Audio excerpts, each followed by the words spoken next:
अब चलिए आपको दिखाते हैं मोदी फैक्टर। नमस्कार, मैं हूं विवेक श्रीवास्तव। लोकसभा चुनाव की आहट के बीच बीजेपी और कांग्रेस में जंग तेज हो गई है। आज प्रधानमंत्री मोदी ने राज्यसभा में पूर्व पीएम मनमोहन सिंह की जमकर तारीफ की और उसके बाद मोदी सरकार ने मनमोहन सिंह सरकार के 10 सालों का श्वेत पत्र जारी किया।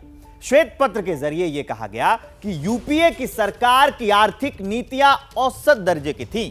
मोदी सरकार को जवाब देने के लिए कांग्रेस ने ब्लैक पेपर जारी किया। हालांकि ब्लैक पेपर को पीएम मोदी ने काला टीका कहकर खारिज कर दिया। सवाल है कि चुनाव से पहले इस श्वेत शाम सियासत का वोटिंग पर क्या असर पड़ेगा। इसकी पड़ताल करने के लिए एबीपी न्यूज की टीम आज बिहार के भागलपुर में थी। रिपोर्ट भी तैयार की है, देखिए जरा।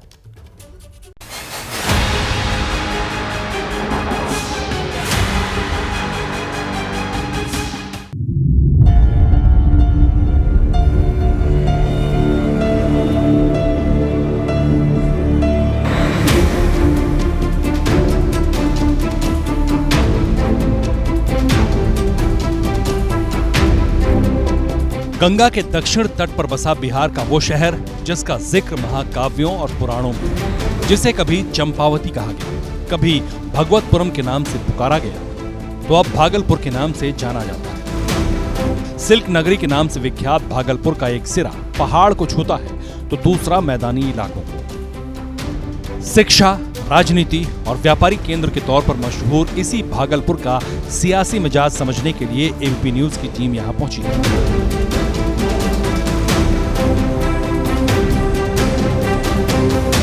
जंग में कत्ल सिपाही होंगे, सुरखरू जिले इलाही होंगे। जी हाँ, सियासत का भी कुछ यही हाल होता है कि जब मतदान होता है तो तमाम जिम्मेवारियां सरकार चुनने की तो मतदाताओं पे आता है, लेकिन उसके बाद जब एक बार सरकार चुन ली जाती है तो लोग तमाम लोगों को भूल जाते हैं, ऐसा आरोप है।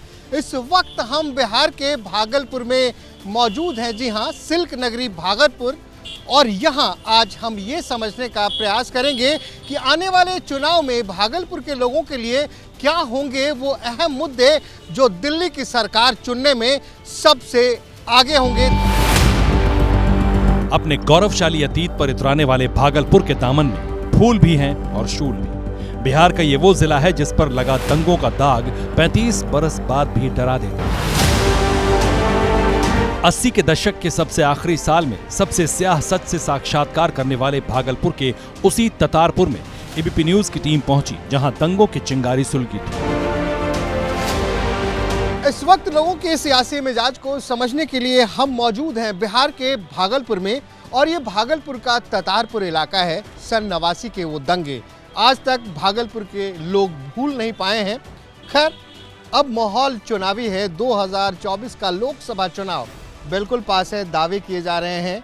नरेंद्र मोदी जी ने लोकसभा में दावा किया कि इस बार भारतीय जनता पार्टी 370 सीटों के साथ आएगी। क्या लग रहा है आपको कि ये जो 2024 का चुनाव है, इसमें मुद्दे क्या होंगे?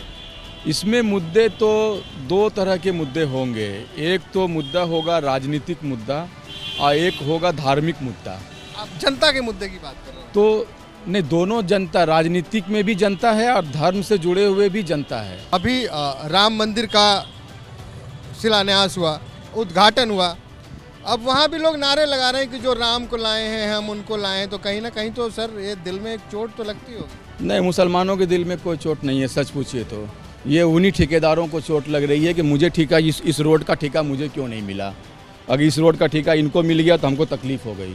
बिहार के जो मुस्लिम मतदाता हैं, इनके जो ठेकेदार लोग हैं वो इन्हें समय पर बरगलाते हैं। 5 साल इनकी पूछ लेने वाले कोई नहीं होते हैं। चुनाव के समय इनके जो ठेकेदार होते हैं वो अलग अलग जगह से मौलाना के रूप में, आलिम के रूप में आते हैं और इन्हें बरगलाते हैं। ओबीसी क्या कर रहा है? ओबीसी को मुस्लिम समर्थन नहीं है। अगर होता तो यूपी का वो 50 सीट जीत लेता। अगर उसको मुस्लिम समर्थन होता तो हैदराबाद के सारे सीटें जीत जाता। अगर वो मुस्लिम समर्थन होता तो बिहार में वो 4 सीट में, वो 5 सीट में 4 सीट गंवा नहीं देता। उसको मुस्लिम समर्थन नहीं है। दंगों से झुलस चुके भागलपुर में मुस्लिम, यादव और गंगोता जाति की बहुलता है, जबकि वैश्य समुदाय की तादाद भी अच्छी खासी है। हिंदू आबादी 69.9%, जबकि मुस्लिम आबादी 29.1%। ओबीसी 27% है, इनमें 14% सिर्फ यादव, ईबीसी की तादाद 36%, दलित 20% है, अपर कास्ट 16% है और आदिवासी 2%।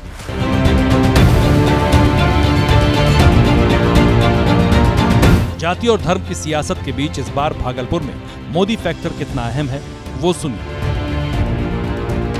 राष्ट्रीय जनता दल सीधे कहती है MY समीकरण, और मुसलमान बिल्कुल खुश हैं। ये मानी बात है कि उनके पीछे ज़्यादातर लोग जाते हैं। ये MY समीकरण सिर्फ ये वोट की राजनीति है सर।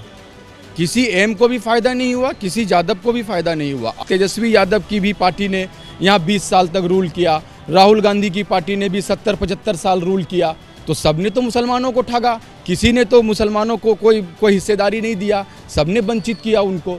हमेशा होते थे ना कि जो लोग आते थे बीजेपी को हराने वाली पार्टी को वोट देना। हमारा मिशन वो नहीं है कि बीजेपी को हराने वाली पार्टी, हमारा मिशन है कि जो हमें टिकट देगा, जो हमें राजनीति में हिस्सेदारी देगा, जो हमारे विकास की बात करेगा, जो हमारे हित की बात करेगा, हम उसको जरूर वोट। मैं क्या मानूं कि ये MY समीकरण चलता रहेगा या यहाँ टूटने वाला है?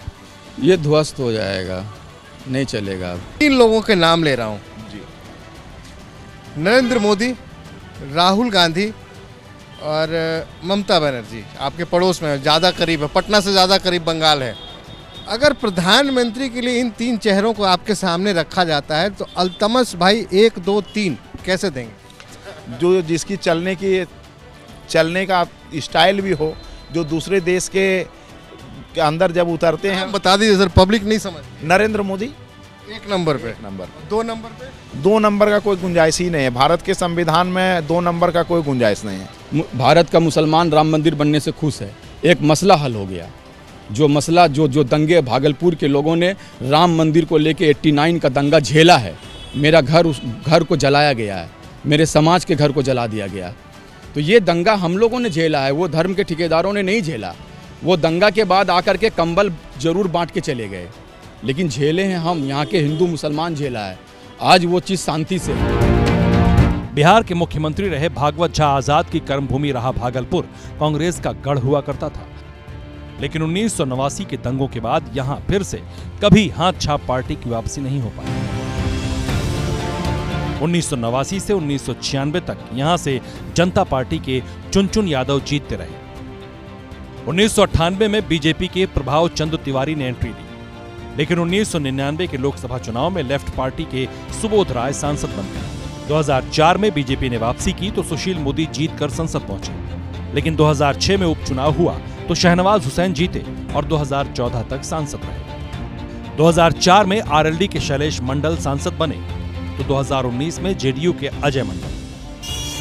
मोदी की पहली लहर में भी बीजेपी जिस भागलपुर में हार गई थी, वहां इस बार मोदी फैक्टर कितना कारगर होगा समझिए।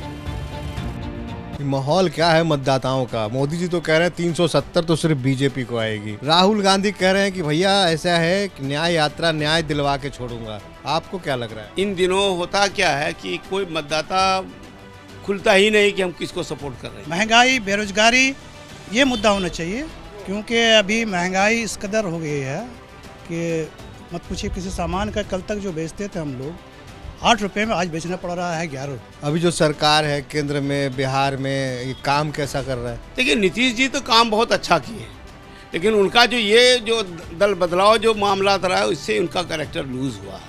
पलटी मारे वो कहाँ रहे?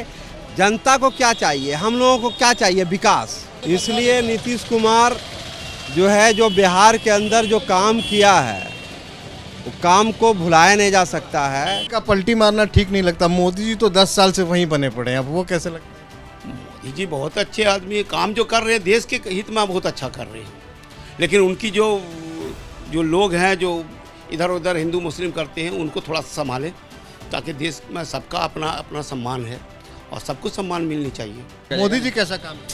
मोदी तो जहाँ तक अपना काम कर रहे हैं, अपने ही सोच समझ के जनता के लिए, युवा के लिए काम कर रहे हैं। अच्छा कि खराब? नहीं बढ़िया कर रहे हैं। भाई के लिए मजहब एक मुद्दा है। मजहब अपनी जगह पे है, वोट करने के लिए वोट करने के लिए कोई मुद्दा नहीं है वजह मुद्दा होना ही नहीं चाहिए। विकास का मुद्दा होगा क्या? विकास भी है, गांव समाज का भी है और पढ़ाई लिखाई का भी है। बहुत सारा ऐसा मुद्दा है जो वो लेके चल रहे हैं। वो लेकिन भागलपुर में तो जात धर्म पर वोट पड़ता है। वो सब अपने अपने मन के एक मन कामना है। मोबाइल समीकरण वो ये सब कोई ऐसी बात नहीं है। करते क्या हो तो? हम सेंटरिंग का काम करते हैं। अरे भैया छत तैयार कर देते हो, तो इस बार किसका छत तैयार करना चाह रहे हो? राहुल गांधी का। राहुल गांधी का? अरे लोग तो कह रहे हैं कांग्रेस को कोई पूछ नहीं रहा है। सब पूछेगा, क्या नहीं पूछेगा। सरकार अगर मस्जिद मुद्दे को हटा के मस्जिद मंदिर को आती है तो लाना चाहेंगे, अगर वो लाना अगर लेकर उस मुद्दे को लेकर आती है तो फिर लाना बेकार है। मतलब आप कह रहे हैं जो बीजेपी की सरकार अभी चल रही है वो अगर मंदिर मस्जिद की बात करेंगे तो आप उनके साथ नहीं, उनके साथ विकास की बात करेंगे तो की बात करेंगे उनके साथ। एबीपी न्यूज के रिपोर्टर जब ततारपुर में लोगों के बीच थे तभी जिक्र उस कॉमन सिविल कोड का हुआ जिसे देश भर में लागू करने की चर्चा हो रही है।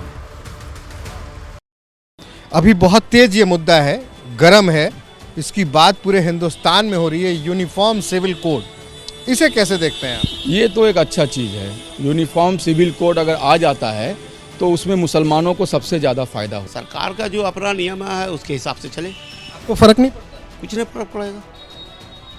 क्यों फर्क पड़ेगा?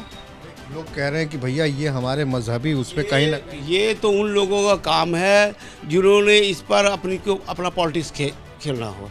मुस्लिम पर्सनल लॉ बोर्ड एक सिर्फ खाने पकाने की संस्था है, इसके अलावा और कुछ नहीं है।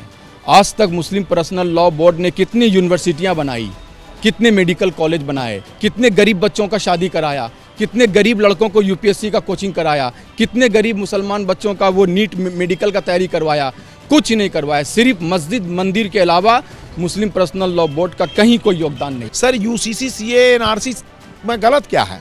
कोई गलती नहीं है। आपसे कागज मांगे जा रहे हैं। सिर्फ मुझसे कहाँ कागज मांगे जा रहे हैं?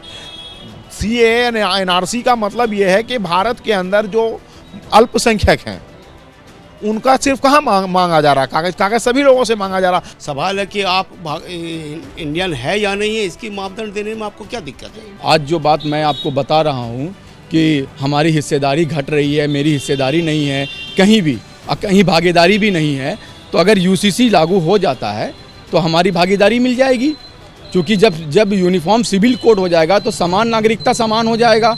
आपको भी 10% मिलेगा, मुझे भी 10% मिलेगा। कहीं अगर 20% है तो मुझे भी 20% मिलेगा।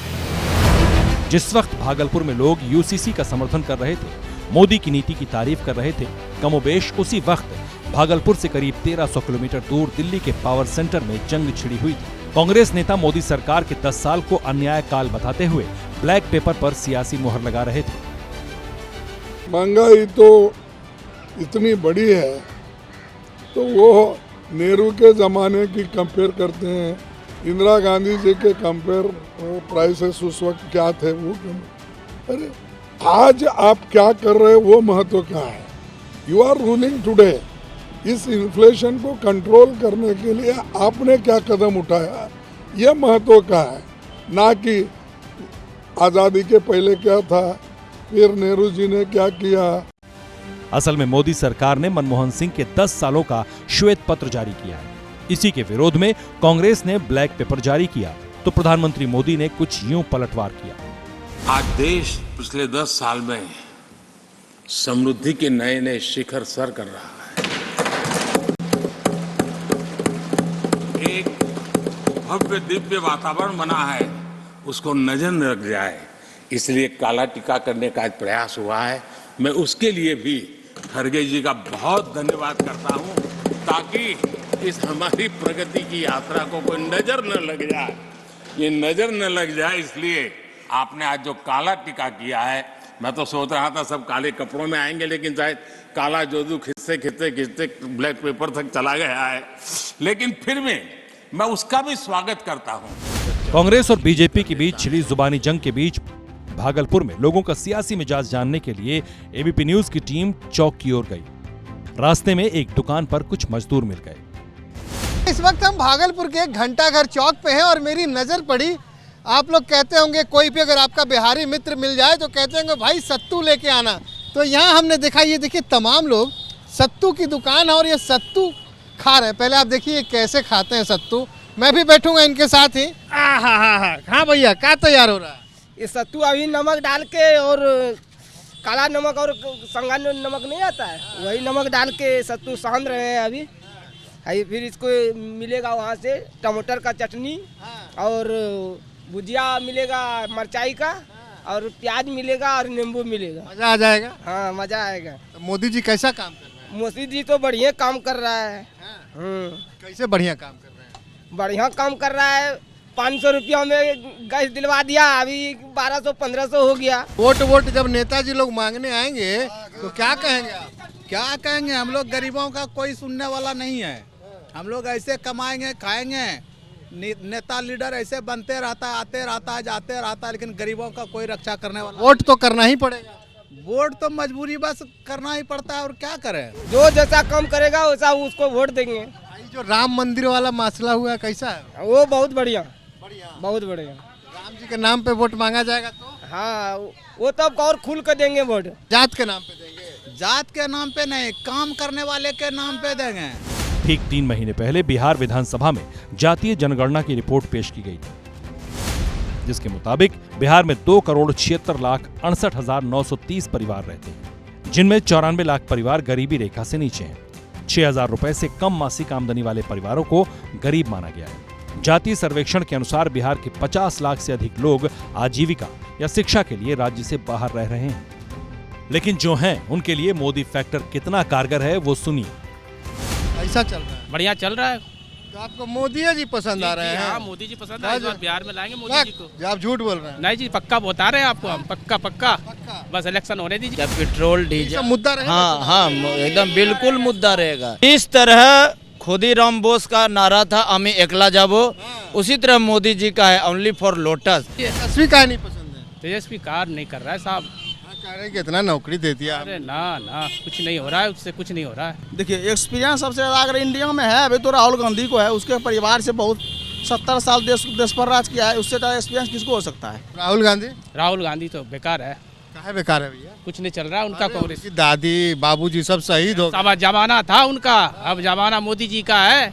अब मोदी जी कर रहे हैं, आगे करेंगे। देश से क्या बताइए, लोगों को रोजगार मिलेगा?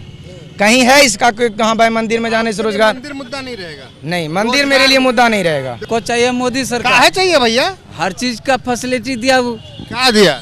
पानी दिया है, अनाज दे रहा है, सब चीज दे रहा है वो।